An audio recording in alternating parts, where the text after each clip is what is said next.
সরকারের মূল উদ্দেশ্য এই যে স্যালাইন এখন টেস্ট করছি এগুলোর মূল উদ্দেশ্য হচ্ছে দায়টা এড়ানোর চেষ্টা করা। কারণ আপনাদের আমরা এই নিয়ে ওনারা চান এইটা নিয়ে আলোচনা হোক, যে ডাক্তাররা কি করে, জুনিয়ররা কি করে, সিনিয়ররা কি করে, ওরা এটা চাইছেন এই আলোচনাটা হোক। কিন্তু এবার আপনি দেখুন যে 5 জন প্রসূতি যে অসুস্থ হয়ে পড়লেন, একজন মারা গেলেন।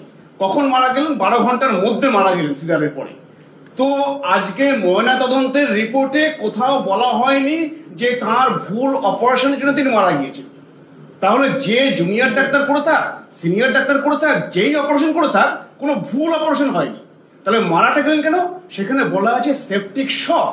সেপটিক শকটা সবসময় জানবেন যে এই যে ব্যাকটেরিয়া বা এই যে ছত্রাক যদি সোজাসুজি ব্লাডে চলে যায়, সেটা হচ্ছে পুরো বডিতে ছড়িয়ে পড়ে এবং সেটাকেই বলে সেপ্টিসিমিয়া।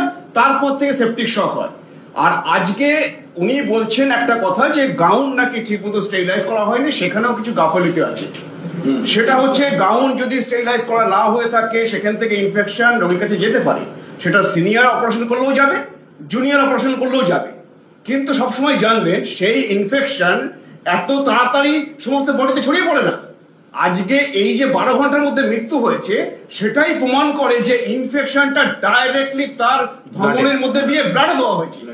তো এবং সেক্ষেত্রে আপনি যদি সম্ভাবনা দেখেন যে কোথা থেকে সেই ইনফেকশন আসতে পারে, তখন প্রথম সম্ভাবনা আসে যে ওই হচ্ছে স্যালাইন যেটা দেওয়া হয়েছে সেইটা ডাইরেক্টলি ধমনীর মধ্যে দিয়ে দেওয়া হয়েছে, সেটা পুরো বডিতে চলে গেছে। তো এই সম্ভাবনাটা সব থেকে প্রথমে আসে। কিন্তু এইগুলোকে দৃষ্টি ঘোরানোর জন্য তিনি এই সিনিয়র জুনিয়র এই নিয়ে আলোচনা হোক, কতগুলো সিজার হোক, কতগুলো সময়, কতক্ষণ সময় লাগে, কে করে, এই আলোচনাটা চাইছেন। কিন্তু সব থেকে বড় কথা, একটা মৃত্যুর পরে ময়না তদন্তের রিপোর্ট কি বলছে? আর ময়না তদন্ত হয়েছে সরকারি হাসপাতালে, এটা সরকারের ময়না তদন্তের রিপোর্ট। সেখানে বলছে সেপটিক শকে মারা গিয়েছে, ভুল অপারেশনের জন্য মারা গিয়েছে, এই কথা কোথাও বলা নেই। জুনিয়র চিকিৎসকের তো বিভিন্ন ধাপে ধাপে হয়।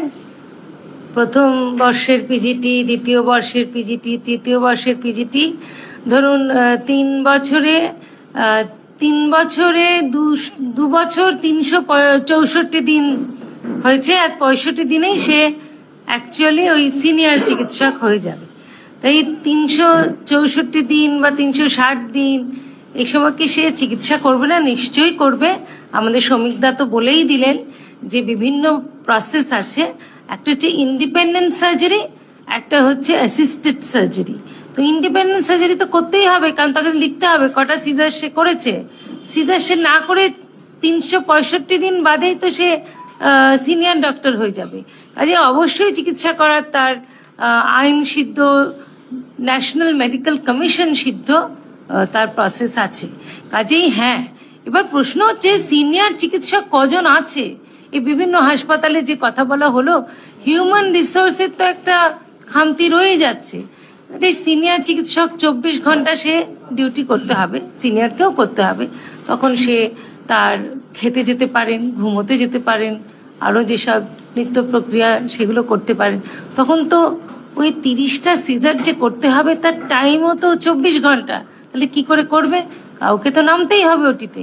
কিন্তু আমাদের একদমই সাপোর্ট নেই যে সিনিয়র চিকিৎসক তার কাজের সময় সে অন্য কোথাও চলে গিয়ে হাসপাতাল ছেড়ে অন্য কাজ করে। এটা তো আমরা নিশ্চয়ই বিজেপি থেকে এটা আমরা সাপোর্ট করি না। কিন্তু বাকি যে কথাগুলো বলা হয়েছে সেটা অনেকটা শ্যামা নৃত্যনাট্য ছিল না, ওই ধর ধর ওই চোর ওই চোর, ওই রকম আমাদের লাগলো।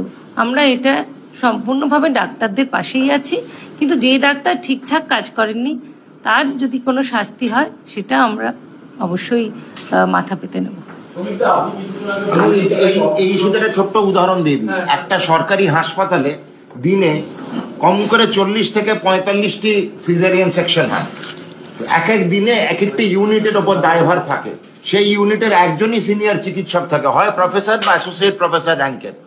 তা বাকি যে 45টি বাকি যে ডাক্তারবাবুরা আছে, একজন এসআর, একজন হাউস স্টাফ, একজন ইন্টার্ন বা 2 জন হতে পারে ম্যাক্সিমাম। তো 45টা সিজারিয়ান সেকশন কিন্তু দৈহিক, মানসিক এবং পারদর্শিতার সঙ্গে কোন সিনিয়র চিকিৎসক 24 ঘন্টায় সমাপন করতে পারেন? পাটিগণিত করে দেখে দিন। 45 থেকে 50 খানা সিজারিয়ান সেকশন এক এক দিনে হয় যে কোনো সরকারি টিচিং হাসপাতালে।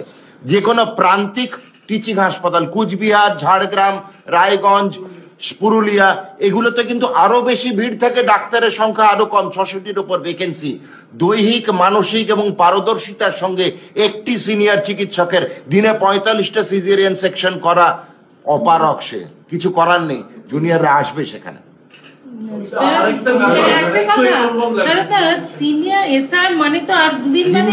ইন্ডিপেন্ডেন্টলি ওটি করতে হবে। আজকে আমার যদি পিজিটি চিফ শেষ হয় এবং কালকে আমি কনফার্ম হয়ে গেলাম অ্যাজ এমএস বা এমডি, তাহলে আমি আগামীকাল স্কিলফুল চিকিৎসক আর আজকে আমি অ্যাসিস্ট্যান্ট চিকিৎসক, সে তো হয়ে উঠতে পারে না।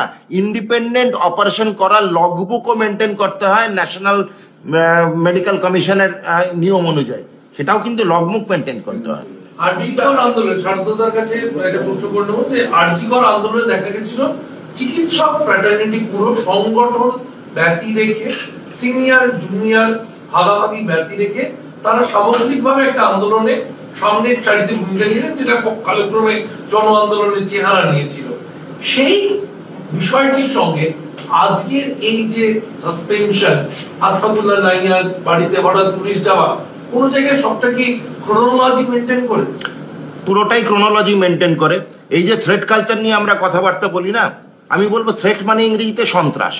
তো সন্ত্রাস তখন ছিল অভিক বিরূপাক্ষ সন্দীপের সন্ত্রাস, এখন দেখছি স্বাস্থ্য মন্ত্রকের সন্ত্রাস।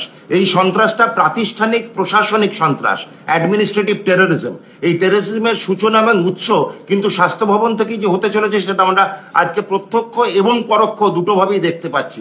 আজকে অভিক সন্দীপ বিরূপাক্ষর মধ্যে ব্রহ্মা বিষ্ণু মহেশ্বর মাথাচাড়া দিয়ে উঠেছিল, স্বাস্থ্য মন্ত্রক কি তখন এই প্রশাসনিক তৎপরতা দেখিয়েছিলেন? এই বহিষ্কারের তৎপরতা, সাসপেনশনের তৎপরতা দেখিয়েছিল? কোথায় ছিল সেই তৎপরতা সেই দিন? আজকের যে তৎপরতা মাননীয় স্বাস্থ্যমন্ত্রী দেখালেন, আমি সাধুবাদ দিই তাকে। সেই দিনের তৎপরতার অভাব কেন ছিল? গাফিলতি সেখান থেকেই শুরু। গতকাল স্বাস্থ্য সচিব তিনি নিজে বলেছেন, মুখ্যমন্ত্রী ছিলেন স্বাস্থ্যমন্ত্রী, তিনি নবান্নে বলেছেন যে স্টকগুলো সমিতিটা বলছে স্টকগুলো কি হবে আর কি নতুন করে ইউটিলাইজ হবে। সেখানে তিনি গতকাল বলেছেন যে এটা আমরা পরীক্ষা করে দেখছি, যদি এই স্যালাইনের বিরুদ্ধে অভিযোগ থাকে সেইটা আমরা তদন্ত করে দেখবো, আপাতত কিছু পাইনি, পেলে তখন আমরা এই স্টকগুলো ভাববো বা এটা নিয়ে ভাববো। এখন প্রাইমারি প্রশ্ন হচ্ছে, যার বিরুদ্ধে সেন্ট্রাল গভর্নমেন্টের তথ্যগুলো ২৭টা অভিযোগ এই স্যালাইন কোম্পানির বিরুদ্ধে, গভর্নমেন্ট এখনো সেটাকে টেস্টে বলছেন, তারা বলছে টেস্ট করবো তারপর সিদ্ধান্ত। বাংলা এবং বাঙালির সংস্কার এবং সংস্কৃতিতে চৈত্র সেল দেখে এসছেন তো, এবার আজকের থেকে শুরু হয়ে গেছে, এই গত মাস থেকে পৌষ সেল। পৌষ সেলটা কিন্তু আবার ইংরেজিতে পুশ সেল। এই যে প্রকিউরমেন্ট গুলো হয়ে গেছিল না, সেগুলো তো আর সরকার রেখে দেবে না। সুতরাং চৈত্র সেলের জায়গায় পশ্চিমবঙ্গ রাজ্য সরকার প্রণোদিত অনুপ্রেরণায় পৌষ সেল অফ রিঙ্গাল ল্যাকটেট চলছে এবং সেটা পুশ সেল করা হচ্ছে, যে প্রকিউরমেন্ট গুলো হয়ে গুদাম ঘরে পড়েছিল যাতে তাতে লস না খায় মুকুল ঘোষ। এগুলো মাথায় রাখতে হবে। দুর্নীতি কিন্তু এখন সবে সিআইডি দিয়ে হবে না। এই দুর্নীতি যেটা সমিতদা বললেন, আমরা হাইকোর্টের বা কোনো উচ্চপদস্থ জজ সাহেবের নেতৃত্বে বাকি বিশেষজ্ঞ চিকিৎসকদের বোর্ড বসিয়ে এর কিন্তু ইনভেস্টিগেশন করা দরকার। এর মধ্যে অনেক গভীর, এই জলে অনেক গভীর জল। দেখুন, আমাদের ভিডিও ভালো লাগলে লাইক এবং শেয়ার করুন, কমেন্ট সেকশনে গিয়ে জানান আপনাদের মতামত। আরও ভিডিও পেতে আমাদের চ্যানেল সাবস্ক্রাইব করুন এবং প্রতি মুহূর্তে খবরের আপডেট পেতে প্রেস করুন বেল আইকন।